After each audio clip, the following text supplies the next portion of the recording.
Assalamualaikum warahmatullahi wabarakatuh.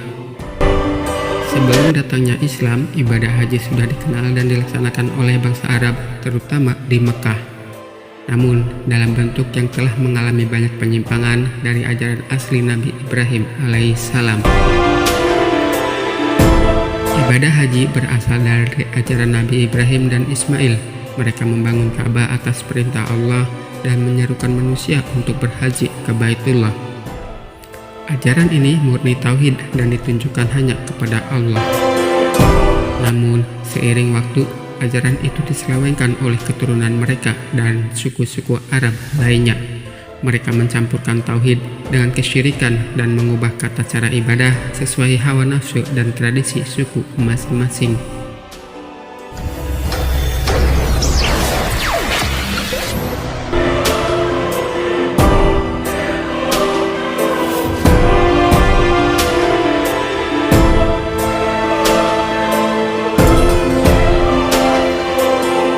Ka'bah dan berhala ketika rumah tauhid dikepung kemusyrikan.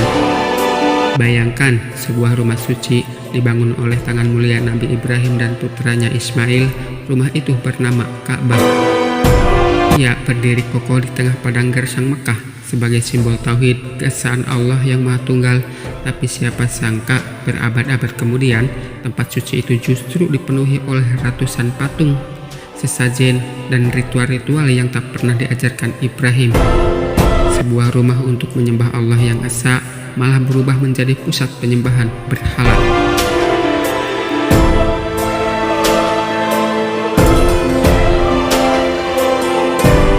Di masa jahiliyah, Ka'bah tak lagi suci dalam maknanya.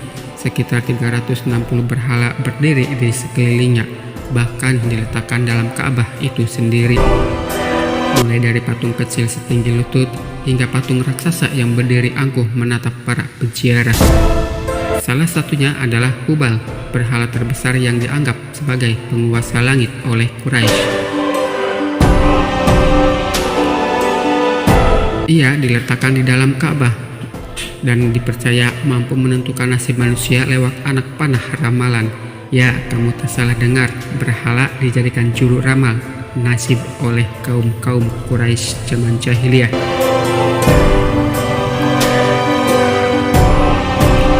Dan setiap kabilah punya berhala masing-masing. Mereka datang ke Ka'bah bukan untuk menyembah Allah, tapi untuk menghormati simbol-simbol buatan tangan mereka sendiri. Lucunya, mereka tahu bahwa berhala-berhala itu tidak bisa berbicara, tidak bisa mendengar, apalagi menolong. Tapi tetap saja mereka menyembahnya, menyembelih kurban untuknya, dan bahkan menangis di hadapannya.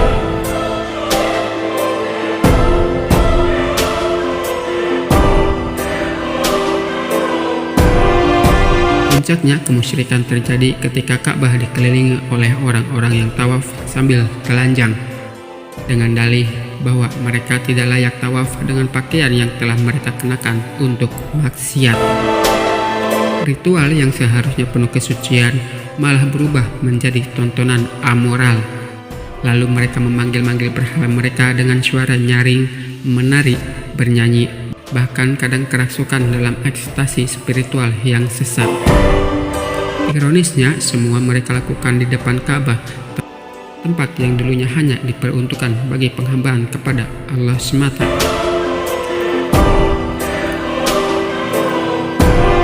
Agama tauhid diwariskan oleh Ibrahim telah berubah wujud menjadi ritual penuh takhayul dan kemusyrikan. Ka'bah tak lagi menjadi pusat spiritualitas sejati, melainkan ajang pamer kabilah, transaksi dagang, dan parade kekuasaan berhala.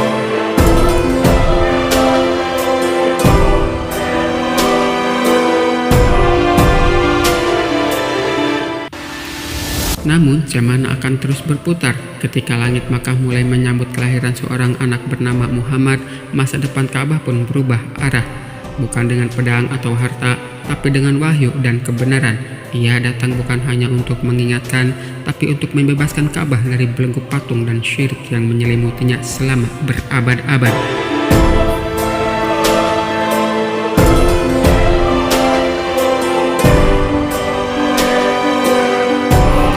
Dan saat Rasulullah Shallallahu Alaihi Wasallam akhirnya memasuki Mekah dalam Fathul Mekah, beliau berdiri di depan Ka'bah, menunjuk satu persatu berhala dengan tongkatnya seraya membaca ayat. Telah datang kebenaran dan lenyaplah kebatilan. Sesungguhnya kebatilan itu pasti lenyap. Surat Al-Isra ayat 81. Seketika berhala-berhala itu roboh satu demi satu, hancur berdebu. Ka'bah kembali suci, rumah tauhid pun kembali pada pemilik sejatinya, Allah Azza wa Jalla. Talbiyah yang melenceng saat seruan suci dicemari kesyirikan. Labaik Allahumma labaik. Begitulah seharusnya dimulai dengan penuh ketundukan. Seruan yang diajarkan oleh Nabi Ibrahim untuk memanggil manusia mendekat ke Baitullah, seruan yang menggetarkan langit dan membelah kesunyian padang pasir. Namun di masa jahiliyah, seruan suci itu berubah bentuk, dicemari oleh lisan-lisan yang tak lagi mengenal makna tauhid. Kaum Quraisy dan suku-suku Arab lainnya tetap mengucapkan talbiyah saat berhaji, tapi tunggu dulu, ada yang janggal. Mereka menambahkan kalimat aneh di ujungnya. Labaik la syarikalah laka illa syarikalah wa laka tamlikuhu wa ma'malak, yang artinya, aku sambut panggilanmu, tiada sekutu bagimu kecuali sekutu yang kau miliki, tapi engkau tidak benar-benar memilikinya. Aneh bukan?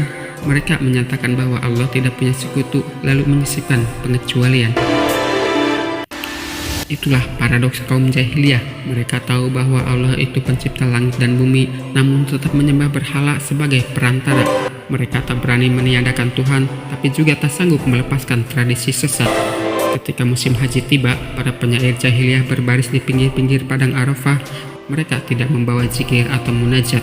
Mereka justru membawa syair-syair yang membanggakan kabilahnya, memuja leluhur mereka, dan saling beradu kehormatan lewat puisi. Maka suara haji pun dipenuhi teriakan keakuan, bukan seruan ketundukan. Sebagian besar orang Arab ketika itu menganggap talbiyah sebagai panggung gengsi.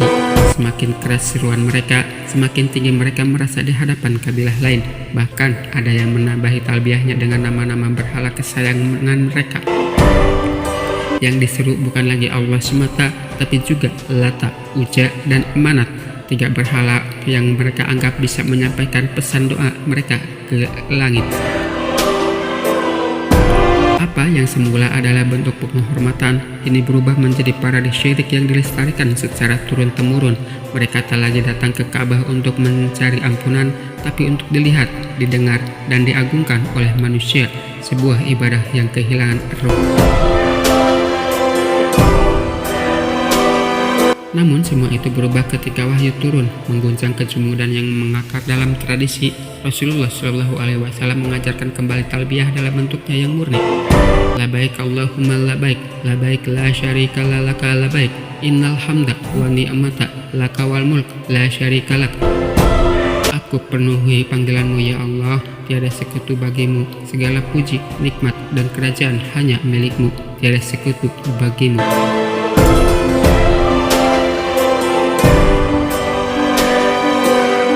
Kalimat ini tidak menyisakan ruang untuk kesyirikan. Tak ada nama lain yang ikut disebut, hanya Allah, hanya Dia yang diseru, hanya Dia yang dituju. Dan ketika Rasulullah Shallallahu Alaihi Wasallam mengajarkannya kepada umatnya, gema talbiyah pun berubah, bukan lagi jeritan ego dan nama-nama berhala, melainkan lantunan tauhid yang menggema di lembah-lembah Mekah hingga hari ini.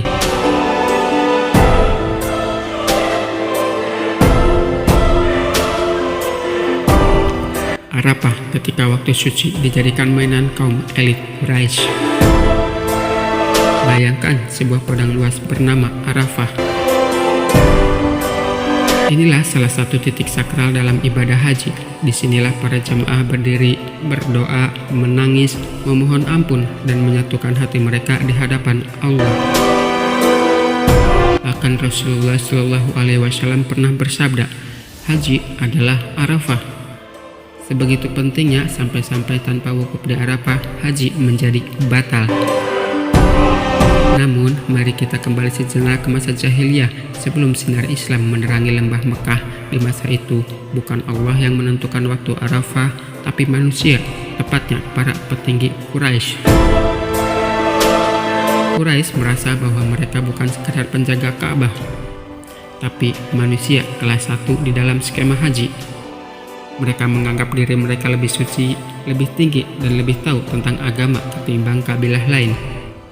Karena itu, mereka merasa tak perlu ikut-ikutan berhaji seperti orang biasa saat orang-orang di seluruh pelosok Arabia berkumpul di Padang Arafah pada tanggal 9 Zulhijjah. Quraisy justru enggan keluar dari wilayah haram, batas suci sekitar Ka'bah. Mereka menetap di Muzdalifah dan berkata, "Kami takkan melangkah ke Arafah, kami anak cucu Ibrahim, kami pemilik Ka'bah, kami tinggal di tanah suci." Dengan kata lain, mereka menciptakan aturan haji versi mereka sendiri. Kalau tanggal 9 Zulhijjah belum cocok, mereka geser sendiri hari Arafah. Kalau cuaca terlalu panas, mereka tunda. Dan kalau tamu agung datang, mereka sesuaikan. Padahal inilah bentuk arogansi spiritual yang paling berbahaya. Merasa bisa mengatur waktu ibadah sesuai gengsi dan kepentingan. Tak hanya itu, mereka menyesuaikan waktu ibadah dengan kalender politik.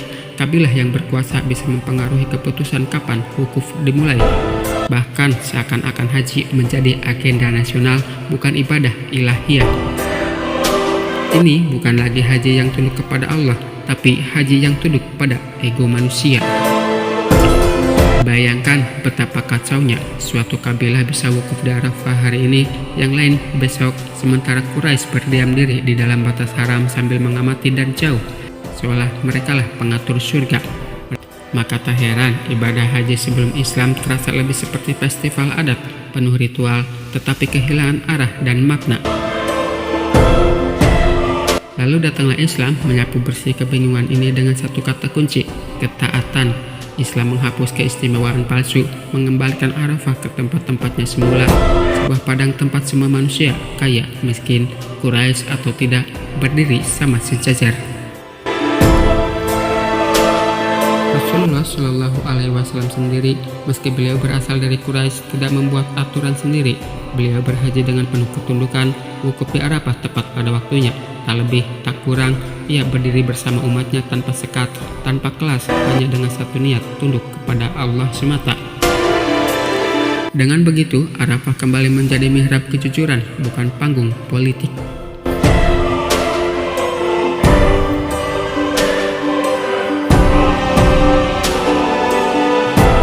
Kini kita memasuki segmen yang paling mencolok sekaligus menyedihkan, ketika ibadah haji yang semestinya menjadi perjalanan spiritual menuju Tuhan berubah total menjadi ajang pamer, pamor, dan profit.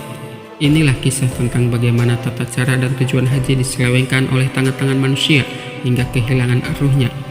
Semoga kamu menikmati sajian ini seperti sebelumnya. Ketika haji kehilangan arah, tata cara diubah, tujuan yang disesatkan.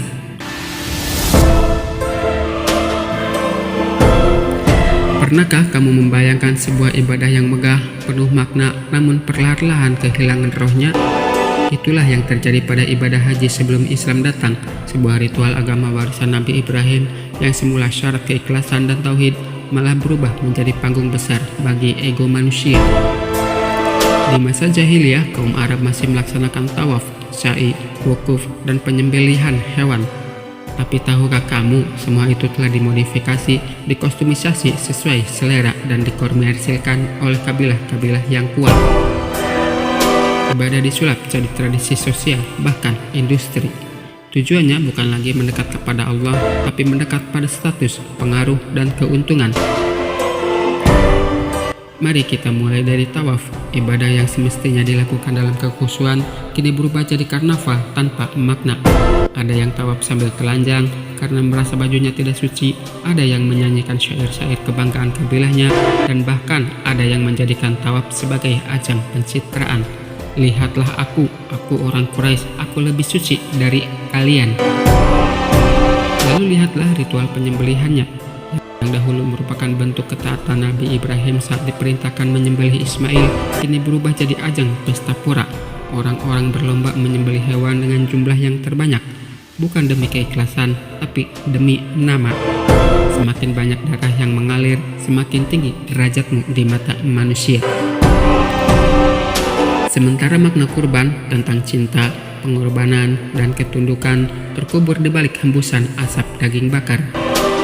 Dan soal niat, jangan harap semua orang datang dengan niat hati yang bersih. Banyak di antara mereka berhaji demi bisnis. Mekah dipadati pedagang yang menjual jimat, dupa, syair, dan cenderamata. Bahkan ada yang berhaji semata untuk menambah reputasi agar bisa berkata setelahnya, "Aku telah berhaji 3 kali, apakah kamu sudah?" Singkatnya, haji bukan lagi perjalanan menuju Tuhan, tapi perjalanan menuju pengakuan. Tujuan spiritual yang ditinggalkan, yang dicari adalah kehormatan di mata manusia. Tapi lalu segalanya berubah ketika Muhammad Shallallahu Alaihi Wasallam diangkat menjadi Rasul. Ia tidak hanya membawa wahyu, ia membawa revolusi makna. Islam datang untuk memurnikan kembali tata cara dan tujuan haji, mengembalikannya ke jalan tauhid. Tak ada lagi tawaf telanjang, tak ada lagi pemameran status, tak ada lagi talbiyah syirik. Semua kabilah besar atau kecil berdiri sejajar di hadapan Allah. Yang membedakan hanyalah ketakwaan, bukan keturunan, bukan kekayaan, bukan jumlah kurban. Di tangan Rasulullah Shallallahu Alaihi Wasallam, haji bukan lagi upacara adat. Ia kembali menjadi ibadah yang suci dan mendalam, yang menghimpun air mata, zikir, dan doa-doa yang terbang ke langit. Pemurnian oleh Islam. Setelah kenabian Muhammad Shallallahu Alaihi Wasallam, Islam datang untuk mengembalikan kemurnian ibadah haji sesuai ajaran Nabi Ibrahim, menghapus berhala dan syirik, menetapkan kembali tata cara haji yang benar, tawaf, sya'i, wukuf, dan lain-lain, meluruskan niat dan makna haji sebagai bentuk kepatuhan total kepada Allah. Kesimpulan. Sebelum Islam, ibadah haji sudah ada tetapi telah menyimpang jauh dari ajaran tauhid Nabi Ibrahim. Rasulullah Shallallahu Alaihi Wasallam datang untuk memurnikan kembali ajaran tersebut, menjadikannya sebagai rukun Islam kelima yang syarat dan rukunnya ditetapkan secara jelas. Wassalamualaikum warahmatullahi wabarakatuh.